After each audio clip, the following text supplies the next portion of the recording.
Churches are more vulnerable to scams and hackers than most of us realize. Now, ChurchTrac has designed the software to be incredibly secure against all those hackers. But scammers? That's a different matter. So let's cover how to spot some common scams and how to protect your church from falling prey to them.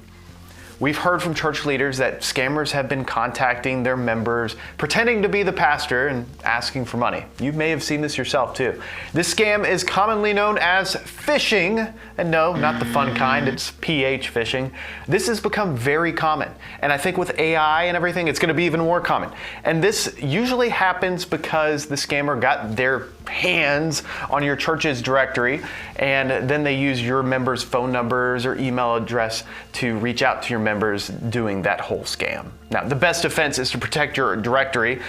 Require members to log in to be able to see it online, and maybe even consider no longer handing out your print version, paper, because that could end up in the wrong hands. And I've actually heard real stories from real church leaders of people visiting their churches just to try to get a directory in person. It's crazy. Another scam that we regularly see is an email prompting the recipient to reset their password.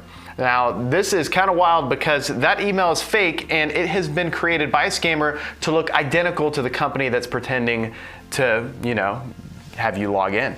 Now, the recipient enters the password, but that info is sent to the scammer, not the actual company they thought they were resetting their password for.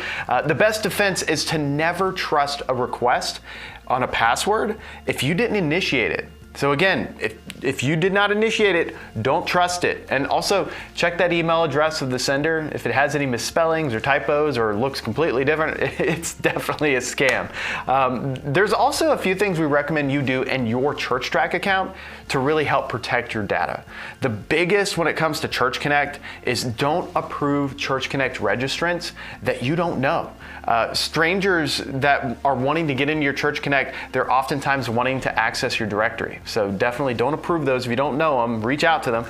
Number two, use secure online giving settings so that scammers can't use your giving portal to test stolen credit cards. This is actually super common. This is a big problem. And so by making sure that people have to actually create an account and everything and you approve them, that kind of just helps keep that at bay.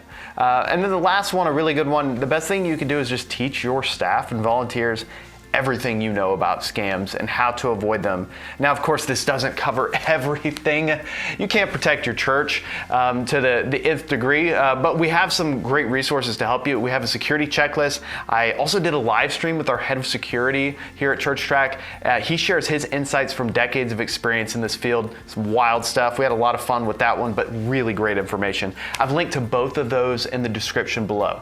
So that is how you can protect your church from scams. If you have any questions, please just send us a support ticket at churchtrac.com/support, and we'll see you in the next pro tip.